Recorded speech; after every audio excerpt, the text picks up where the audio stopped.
আমার বাচ্চা অবৈধ বলে ওরা আমাকে আর আমার বাচ্চাকে মেনে নেয়নি। নানান খারাপ কথা বলেছে, বিশ্রী ভাষা গালিগালাজ করেছে, মেরেছে আমার বাবাও আমার গায়ে হাত তুলেছে, যে কিনা আমাকে রাজকন্যার মতো বড় করেছে, একটা আঁচড় পর্যন্ত লাগতে দেয়নি।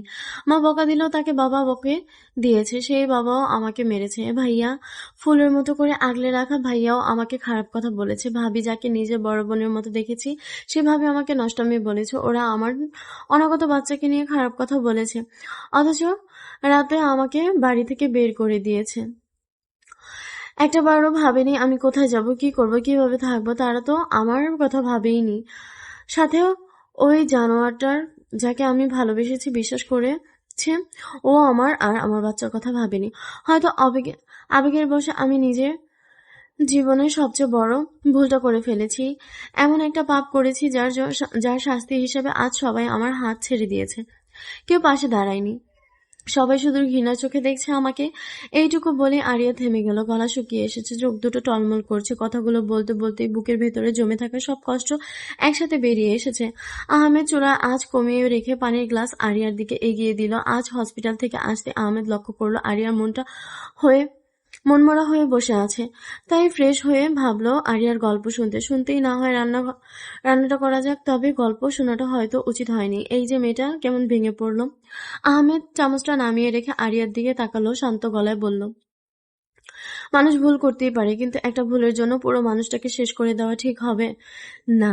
তবে ওনারা যা করেছে তা হয়তো রাগের বশে করেছে। আরিয়া মাথা নিচু করে বিড়বিড় করে বলল, সবাই তো আমাকে ঘৃণা করেছে। আহমেদ হালকা নিঃশ্বাস ফেলল, তারপর খুব স্বাভাবিক স্বরে বলল, সমাজ খুব সহজে বিচার করে ফেলে। তারা সব সব মানুষের কষ্টটা দেখে না, শুধু ভুলটা দেখে।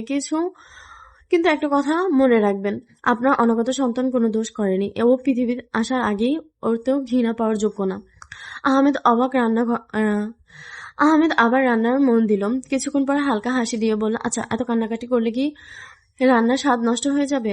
পরে বলবেন লবণ কম হয়েছে। আরিয়া অনিচ্ছা সত্ত্বেও হালকা হেসে ফেলল। আহমেদ আবার বলল, অনেক গল্প হয়েছে, এবার রুমে গিয়ে রেস্ট নিন। অনেকক্ষণে আগুনের তাপে থাকলে শরীর খারাপ লাগতে পারে। মৃদু কণ্ঠে আরিয়া বলল, আপনি ভালো কেন? আহমেদ হাতের কাজ থামল না, শুধু শান্ত স্বরে বলল, আমি ভালো না, এবার রুমে গিয়ে রেস্ট নিন।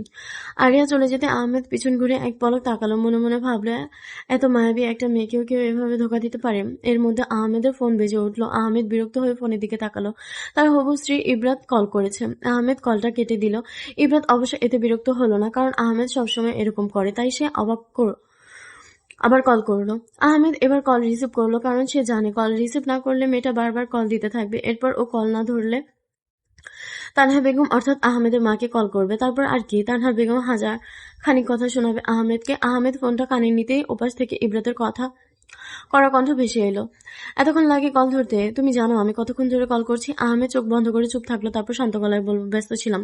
ইবরাত বিরক্তিকর স্বরে বলল, ব্যস্ত? আবার কি এমন ব্যস্ততা তোমার?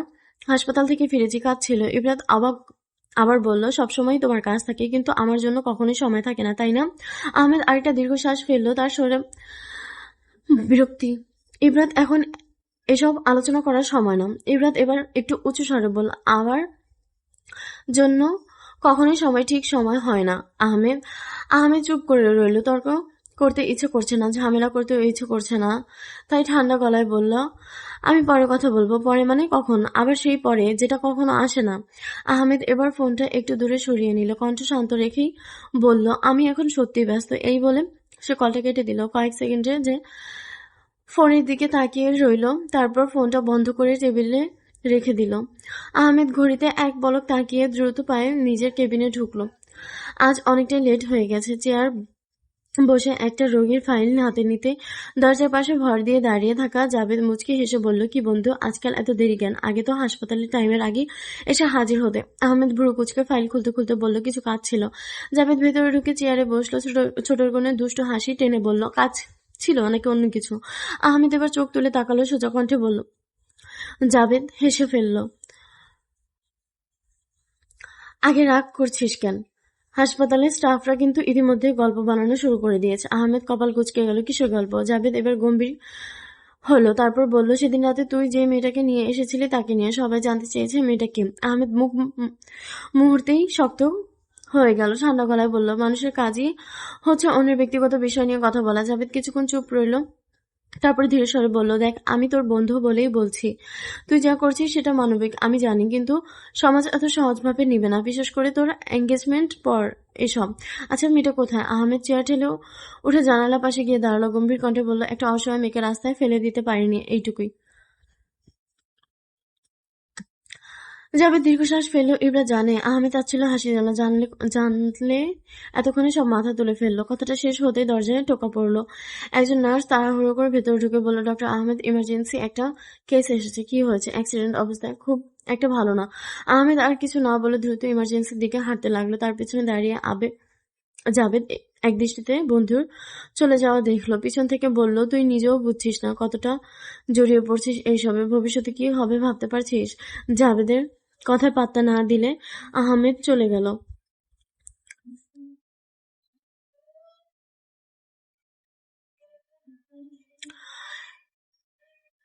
এইরকম একটা নষ্ট মেয়েকে বাসায় আশ্রয় দিয়েছিস। জাভেদের কথা কানে যেতেই আরশের চোয়াল শক্ত হয়ে গেল। মুহূর্তেই তার চোখ মুখে বদলে গেল রাগে। এতক্ষণ শান্ত থাকলে এবার নিজের রাগটা নিয়ন্ত্রণ করতে পারল না সে। ক্রোধে জাভেদের দিকে এগিয়ে গিয়ে হুঙ্কার দিয়ে বলল, কথা বলার আগে শব্দ বেছে বলবি।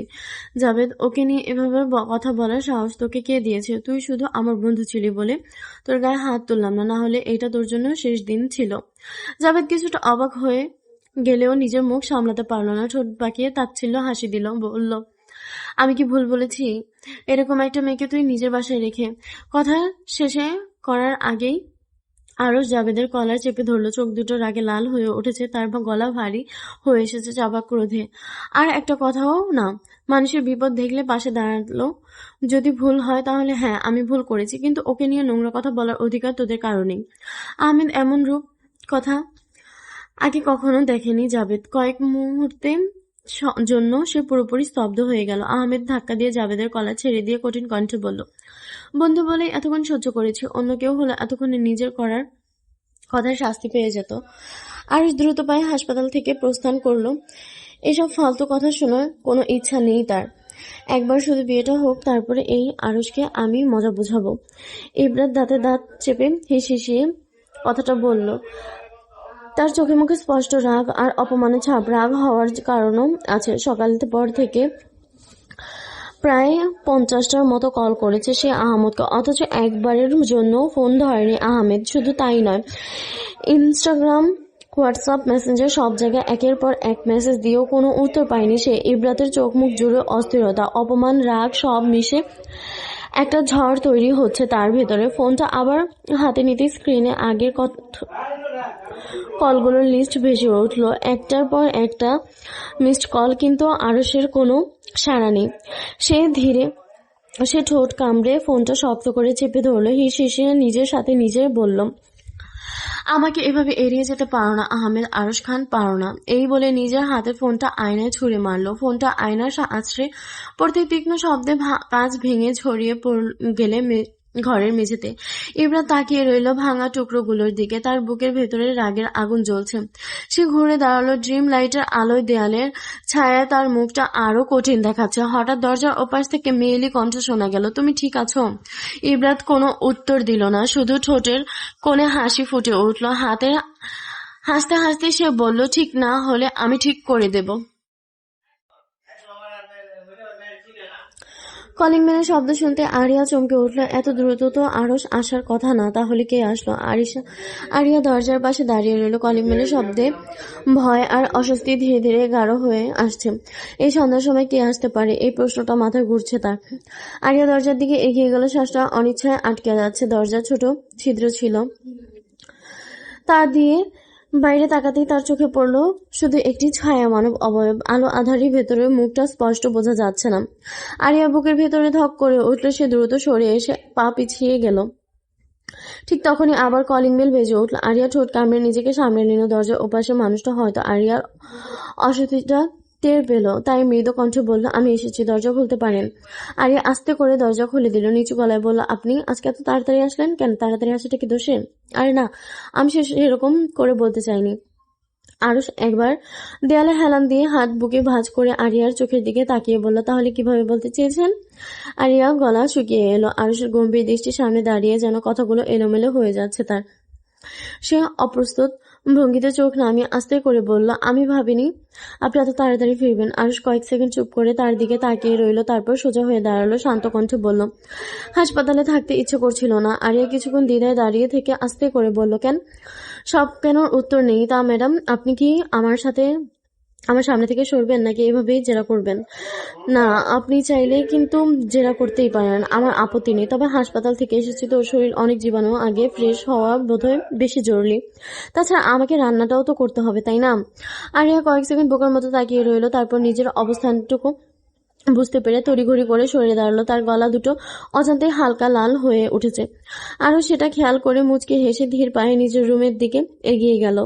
রাত 1টা ছুঁই ছুঁই। শহরে কোলাহল অনেকটাই কমে এসেছে। ব্যস্ত শহরটা অনেকেই ক্লান্ত শরীর নিয়ে গম্ভীর ঘুমে ডুবে আছে। রাস্তার ল্যাম্পপোস্টের হলুদে আলো ফাঁকা রাস্তার সৌন্দর্য আরো বাড়িয়ে তুলেছে। দূরে কোথাও অচেনা গম্ভীর ক্ষীণ শব্দ ভেসে এসছে, আবার মিলিয়েও যাচ্ছে রাতের গম্ভীরতা। আকাশের বুকে ঝুলে থাকা ফ্যাকাশে চাদরটা আজ কেমন উদাস। চারিদিকে এমন এক নীরবতা যা মানুষের চাপা নিঃশ্বাস হয়তো আরো বাড়িয়ে তুলেছে। আরিয়া ঘুম আসছে না, বারবার চোখ বন্ধ করার চেষ্টা করছে, ব্যর্থ হচ্ছে সে। মাথার ভেতরে বাজে ঘটনাগুলো ঘুরপাক খাচ্ছে অবিরাম। শেষমেশ বিছানা ছেড়ে উঠে ব্যালকনিতে এসে দাঁড়ালো। সে রাতের শীতল বাতাস এসে আলতো করে ঝুঁকে দিচ্ছে তার মুখ, ছুঁয়ে দিচ্ছে তার মুখ। খোলা চুলগুলো বাতাসে এলোমেলো হয়ে উড়েছে। হঠাৎ পাশে ব্যালকনি থেকে শব্দ ভেসে আসতে আরিয়া চমকে তাকালো। আরুষ দাঁড়িয়ে আছে সেখানে, কালো টি শার্ট আর ট্রাউজার। তাকে সুন্দর সুদর্শন পুরুষ লাগছে। তাকে হাতে ধোয়া ওঠা কফির মগ। দুজনে চোখ হঠাৎ একসাথে আটকে গেল। কয়েক সেকেন্ডের জন্য কেউ কোনো কথা বলল না। রাতের ঠান্ডা বাতাস আর নিস্তব্ধতা ভেদ করে আরুষ মগে চুমুক দিয়ে শান্ত গলায় বলল, ঘুম আসছে না? আরিয়া কয়েক সেকেন্ড চুপ থেকে মাথা নাড়ল। আরুষ আবার বলল, গল্প করবেন? আরিয়া একটু চমকে উঠল। এমন প্রশ্ন সে আশা করেনি। সে মাথা নাড়ল, তারপর আস্তে করে বলল, গল্প। আরুষ হাসল। ব্যালকনির রেলিংয়ে কনুই রেখে দূরের শহরের দিকে তাকিয়ে বলল, হ্যাঁ, এমন গল্প যেটা আপনাকে ঘুম পাড়িয়ে দিবে না, তবে মনটা একটু হালকা করবে। আরিয়া কিছুক্ষণ চুপ করে রইল। রাতের বাতাস তার চুল এলোমেলো করে দিয়েছে, কিন্তু সে সেদিকে খেয়াল করছে না। তার চোখে এখন শুধু পাশের ব্যালকনিতে দাঁড়িয়ে থাকা মানুষটার দিকে। আপনি সবসময় এভাবে কথা বলেন কেন? আরুষ বুড়ো একটু তুলে তাকালো তার দিকে কেমন ভাবে। আরিয়া একটু থমে গেল, বলল, যেমন সবকিছু খুব সহজ। এবার আরুষ একটু শব্দ করে হাসলো। সহজ না, আমি শুধু মানুষ সহজ করে নিতে শিখে গেছি। আশা করি কিছুদিন পর আপনিও সব সহজ করে নিবেন। কথাটা বলে একটু চুপ করলো, তারপর আবার বলল, আপনি কি জানেন এই শহরের সবচেয়ে বড় সমস্যা কি? আরিয়া নাসূচক মাথা নাড়ল। আরুষ আকাশের দিকে তাকিয়ে বলল, এখানে সবাই খুব দ্রুত রায় দিয়ে দেয়, কিন্তু কেউ সময় নিতে সত্যিটা শোনে না। আরিয়া শান্ত কণ্ঠে প্রশ্ন করল, তাহলে আপনি কেন শুনতে চান?